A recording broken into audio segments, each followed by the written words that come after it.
Hello friends, again this is Professor Amol Kalekar from Department of Computer Science, CMCS Yodhma. In the previous session, we have seen some of the basic points or the terms related to the database management system. In our today's session, we are just going to discuss about some of the advantages and disadvantages of the database management system. So friends, before that, we will just see some of the key terms that we are supposed to discuss in our today's session, that is the characteristics of the database management system. Then after we will focus on the functions of the database management system, and finally we will conclude our discussion with the advantages and disadvantages of database management system. So friends, we will proceed with the characteristics of the database management system.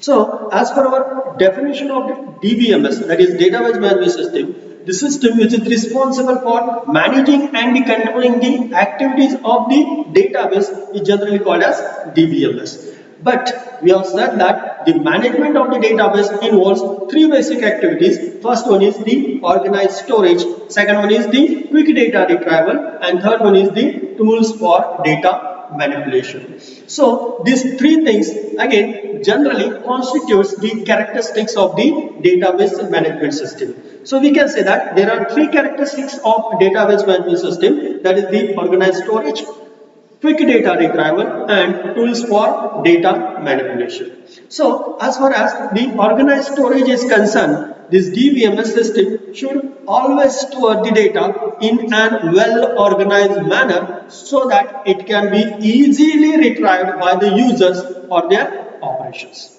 Means the meaningful data has to be organized in the proper way, and whenever there is the request or the demands of that meaningful data, it has to be provided to the respective users. Second thing, the quick data retrieval. Again, this DBMS system enables the user to retrieve the data from the database in the least possible amount of time.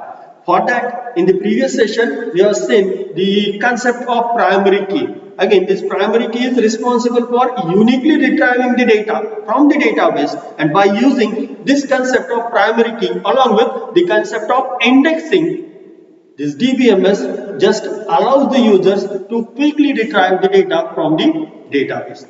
Then after, the third thing, that is the tools for data manipulation. This DBMS system should always provide the database users with the tools for the modification of the data, for the deletion of the data, for the insertion of the data, as well as for the retrieval of the data as well. So these are the things that are related to the tools for data manipulation. Now next, that is the functions of DBMS.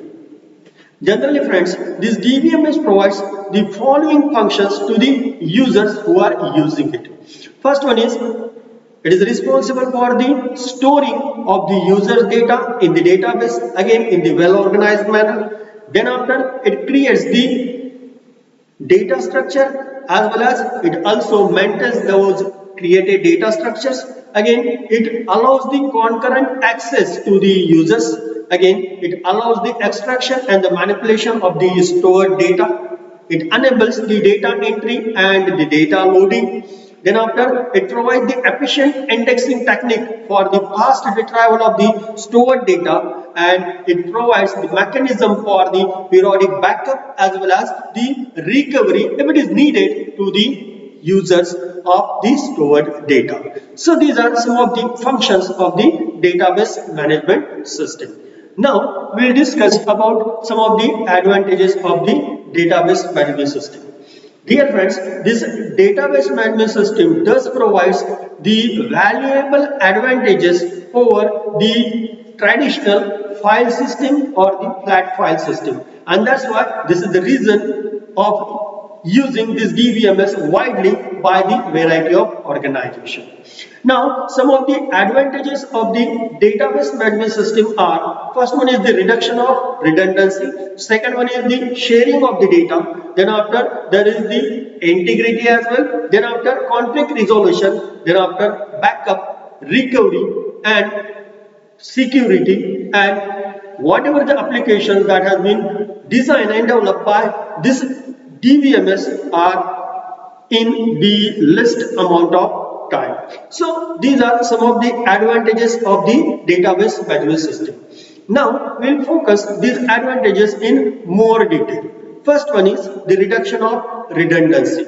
Now the redundancy means the duplication of the data. Means if we are just storing the same data more than one times, matlab means if we are just storing the data repeatedly, then definitely we can say that by storing such types of data, we are just unwantedly just occupying the size of the secondary storage devices. And that's why the duplication of data records is also called as data redundancy. In the conventional DBMS or in the file system, the duplication of record is allowed. And that's why I say that this DBMS just provides the benefits over the traditional file system. Why? Because this file system allows the duplication of the data. Now, what will be the consequences if we are just maintaining this similar type of data multiple times? Then, if we are just maintaining some records that are stored in the multiple times, then it is called as data redundancy, and it will definitely suffer with many problems like the storage, retrieval and the manipulation. Now the data redundancy is simply not allowed in the database management system, again by imposing the various types of data integrity constraints. Some of the constraints that we have discussed, that is the primary key and foreign key.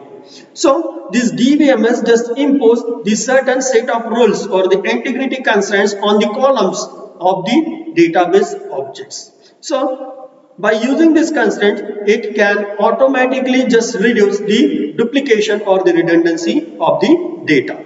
Now the second advantage, that is the reduction of data inconsistency. Now the population of dirty, incorrect information can be called as data inconsistency. In the conventional file system, there are the chances of the population of dirty or unwanted or inaccurate data in the database. But in DBMS, this problem can be removed by using the integrity constraints as that of redundancy as well. Now in DBMS,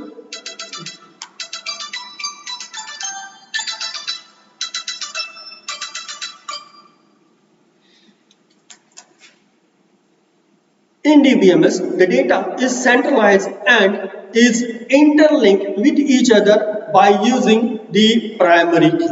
So by using the concept of data integrity constraints, that is the primary key, again we can be able to maintain the consistency of the data, and it automatically just removes the data inconsistency. So this is the second advantage of the database management system. Now the third one, that is the data security.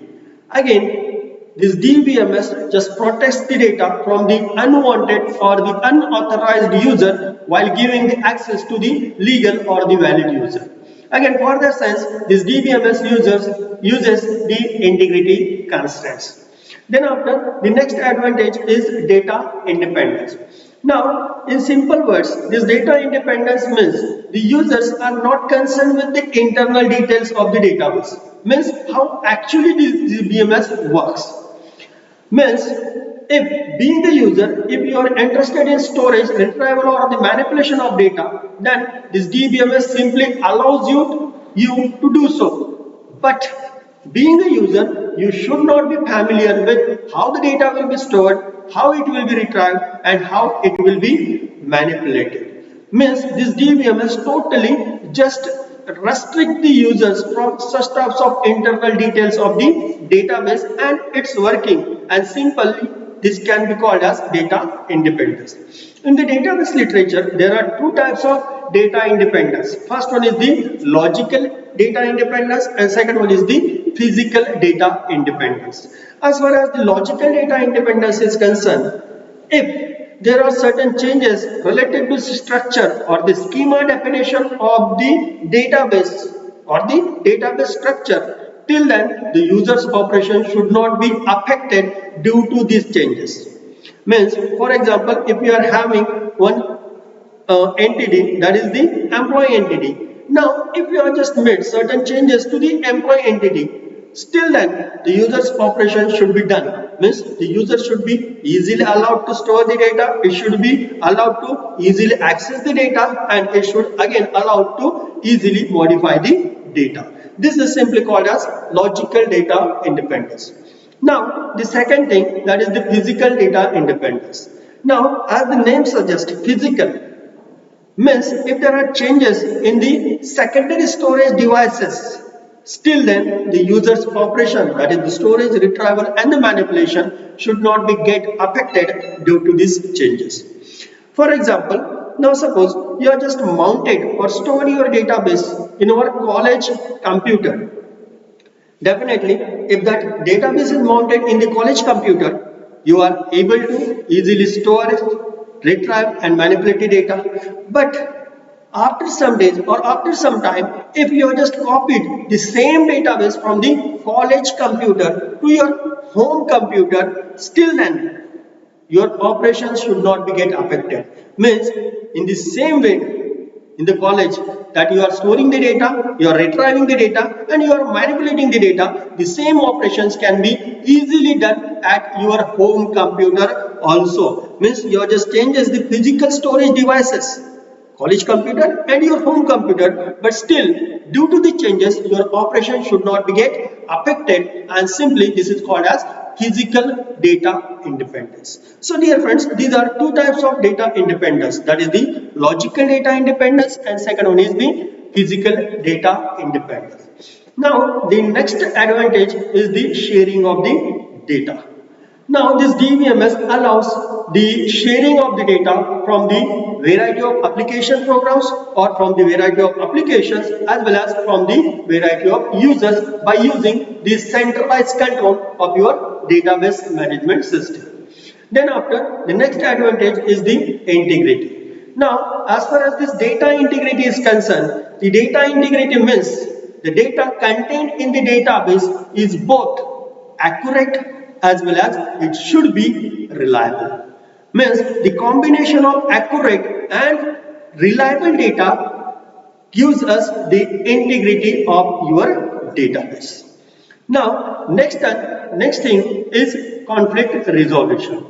Now simply the person, that is DBA, can resolve the conflicting requirements of the various users and the application. For a further sense, this DBA chooses the best file structure as well as the access method for the response critical applications while permitting less critical application to use with relatively slower speed. So this is the differentiation that is done by this DBA in order to just resolve the conflict.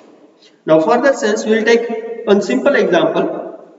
Suppose in the organization there are two applications that are executed at the end of the month. First one is the sending of letters to all the employees, and second thing, calculating the monthly salaries of the users or the employees. So these are the applications that are executing at the end of month in the organizational database. That is, first one is sending the letters to each and every employee, and second one is calculating the monthly salary. Now among these two applications, calculating the salary of the employees is most prior application, and in the other hand, sending the letters to the employees can be least prior application. So in these two applications, your DBMS should be wise enough to choose the most prior application, giving it most top priority so that it can be executed in the topmost priority, and the second application should be executed in the least priority. Simply, this is called as conflict resolution. Then after, we will discuss some of the disadvantages of the database management system. So dear friends, these are some of the advantages of the database management system. Now we will discuss about the disadvantages of the database management system. Now this DBMS provides the several advantages over the earlier file processing system, but it also suffers from the disadvantages, bottlenecks or the pitfalls as well. Some of the disadvantages of the DBMS are: the setup cost of the DBMS requires more knowledge, money, skills and time. Then after, the cost of hardware and software and migration is more as compared to the traditional file system. Then after, there are the complexity in taking the backup and recovering the system from the abnormal failure as well. Then after, there are the strong security measures has to be applied or has to be implemented to prevent the data. And then after, the failure of the hardware and software may result in the loss of vital data as well. So although this DBMS provides the many advantages over the traditional system or the conventional system, but it may suffer from such types of disadvantages as well. So dear friends, these are some of the topics or the points of our today's discussion. Thank you.